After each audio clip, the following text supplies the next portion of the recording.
Hey, I'm Jax. I decided to start this today because I'm looking to do anything other than think today.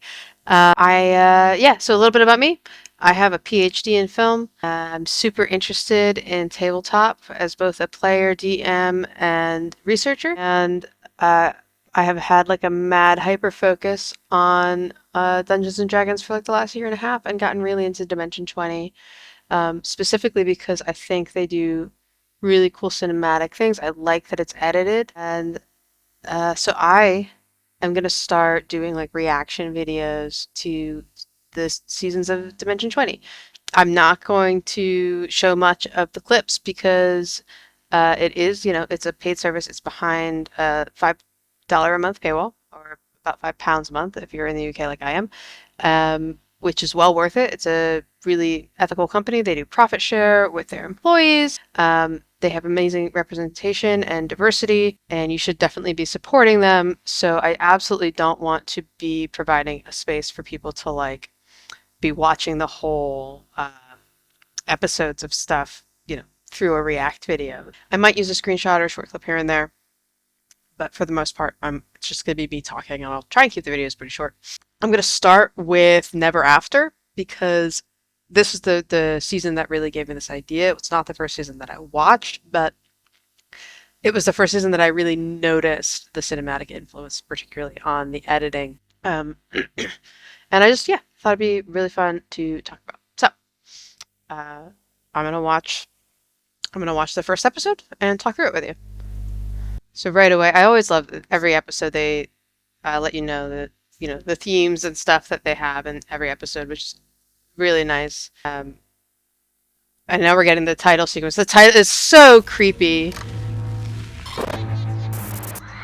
It reminds me of the video from the US remake of The Ring, and like that like really creepy cut together video. The music's really great with the strings. It really sets the tone. Like really sets the tone of the season just with the music and like these visuals. And I think like on their own these clips aren't all that creepy, but like edited together. And that's interesting. So right away so it shows up like Brennan comes on screen and he's wearing all black, and like I mean they've joked about his outfits in previous seasons, and like I don't think we've ever seen him like that in like just all black. And also it like does this zoom in on his welcome, which again really unique to this season, this kind of push in. And so that's the opening before we even get into the season. You gotta feel for Brennan tone setting while these improv comedians are rubbing feathers over their faces. It's very funny. So I came into this late, but Brennan says back in the dome. So it makes me think that this is the first thing they did post distancing.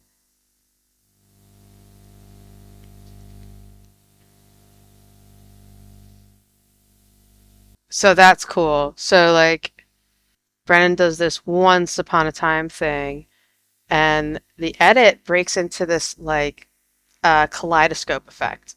And I think this is interesting. So going like full spoilers here, but it's interesting because the theme of the season is sort of these multiple stories on like these times upon a time, right? That's sort of the theme, is like these characters retelling their own tale and being sort of different classic stories that we know and love being told over and over and over again, right? And like how that affects these particular characters in within the world.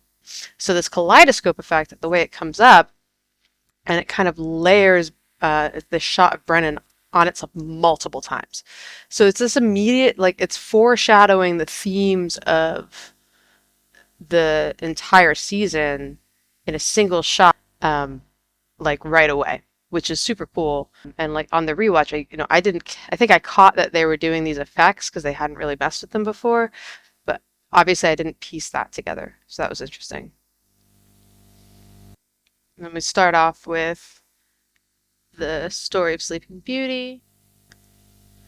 That's an odd shot. So it's this extreme close up of Brennan, but it's like they're down. I'm not crazy about that shot, to be honest, but it does emphasize him as storyteller. And do you think they're using a lot of dissolve, sort of layering the characters over one another, which is sort of adding to that fairy tale aspect. But this kind of uh, cropped in shot where it's basically like you don't see his eyes. And I wonder if it would have been more successful being closer or if that was like uncomfortable. I don't know. You'd have to like get in this to chat with the editor and I assume Brennan oversees some of the because I think he's kind of the showrunner and and Sam Reich probably has some input on the edit. But yeah, that's an interesting choice. Like it's definitely emphasizing storytelling, but I've seen like some comments that these sort of shots were off-putting for people when they first started watching, and I can see why. Like it's a little when you cut off someone's eyes, it's very uncomfortable. So that's really interesting. Right before Brennan talks about the fourth wickedest fairy, there is a really quick dip to black. So it goes boom and back up. The third fairy could give her gift. The fourth and wickedest fairy arrived. And is very old sort of color theory and cinema technique, but like it does give that moment a lot of weight from a visual perspective, right? Like back up, but like visually. That's very interesting. And it comes in back into a closer shot of Brennan as well. And dips back out again. And back into a wide. So it's interesting. That shot's kind of immediately emphasizing the fairies uh, as important characters. Brennan's a very good storyteller. I think we all know that. I'm like really entranced by the storytelling. Oh, there's a color change. So the dome really slightly changes color as Brennan moves to hand over to Siobhan to introduce her character. And then there's that dip to black again before it cuts over. And really slow fade up on Siobhan. So it's like Sleeping Beauty's coming out, of this 100-year-long slumber. And as that's happening, the visual that we're getting is a slow fade up from black, so it's kind of obscured a little bit, like it's slightly opaque as she wakes up, and it's again this very intense close up, like that they don't really use in other seasons. They tend to be more in like full shots, but it is like here, like we're not even getting much shoulder, so it just tends to like it makes people look like just a head. Very slow zoom out. Dips again. Really emphasizing the visuals are really emphasizing this character's journey of her waking up from like she's waking up, she's trying to get a sense.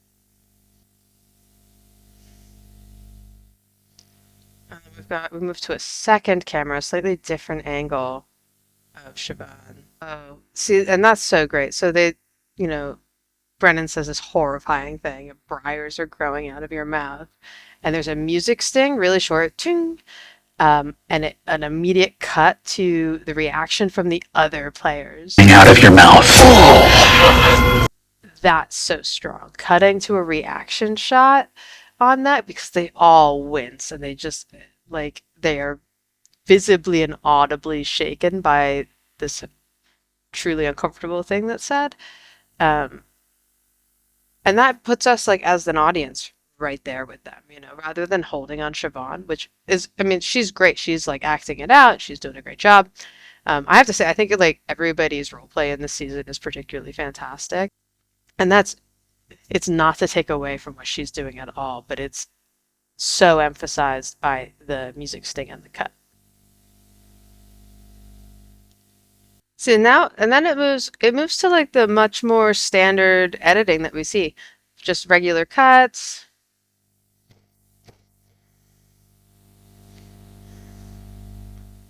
It's nice. It goes like we need that breath. It goes a little bit lighter for a second and we needed that breath. We needed that breath. And this is why they let us know we're in level 1. Excellent use of sound design. Brennan's describing the thorns like tugging internally, and there's this just really slight noise of like rustling. Really good, really well done. Oh, that's such a good movie. Jordan says it's a little bit like being buried alive. It just, to the side, Lou makes the this face that is absolutely how I feel.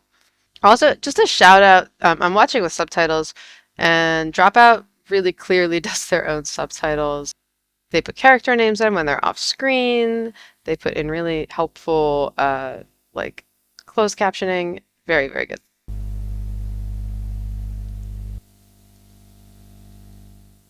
There's quite a long time of it going back to, you know, the standard approach, just regular cuts, no intense close-ups. They're really just hanging in the role play, which is nice. It rests on the players and the DM, which is nice. Really nice sound effect. Bren talks about this urgent whisper. It it's in surround. It goes around. Really well done.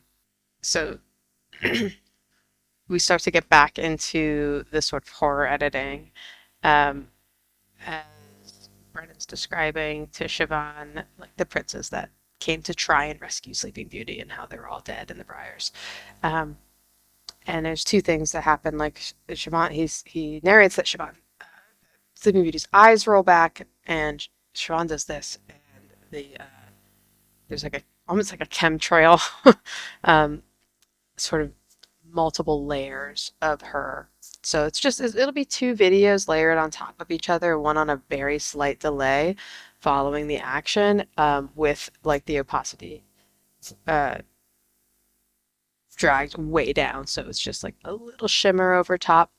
And because like the image is almost the same, it just shows it just looks like she's kind of blurry. And then the other thing is Brennan talks about, he says, you see corpses, and like right before corpses, it cuts and it crops in, makes it a very intense moment. This place, there are corpses. And again, there's another moment, Brennan says, except for these bodies. And again, it's the same kind of beat where except for these cut, crop in bodies. So they're using the editing very strongly in this season to emphasize what's being said. Get the first look at the map.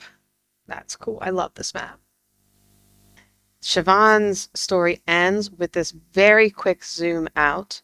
A bow made of thorns. She describes her character emerging from the kingdom of reverie, bow made of thorns, and there's a music sting to support it. In cinema, I'm depends. I'm not the biggest fan of zoom outs or zoom ins like that. It really draw it. I mean, it really draws attention to the camera, right? Because a zoom, unlike a move like that, like right, if you push or pull away with a dolly or a gimbal or something, or even handheld, it mimics sort of our depth perception and like eyes and stuff like that. But a zoom doesn't. It changes the perspective. So it really draws attention to this is being filmed. Um, but I think it works here. Like it separates this. It puts a nice little end cap on Sleeping Beauty's intro, and that shot. So it goes from just her to bringing in the other characters. So it kind of works. Not my favorite thing, but it definitely works. And then it moves on to others. And I'm going to pause here for a bit just because I'm 24 minutes in. Thanks so much. If the so that's like yeah, so that's my first this is my first React video ever. And this is the first bit of Neverafter. But we got up to the end of Sleeping Beauty's intro. If you want to join me for more, please follow along. I'm Jax, and please let me know your thoughts in the comments. I'd love to hear from you. Thanks so much.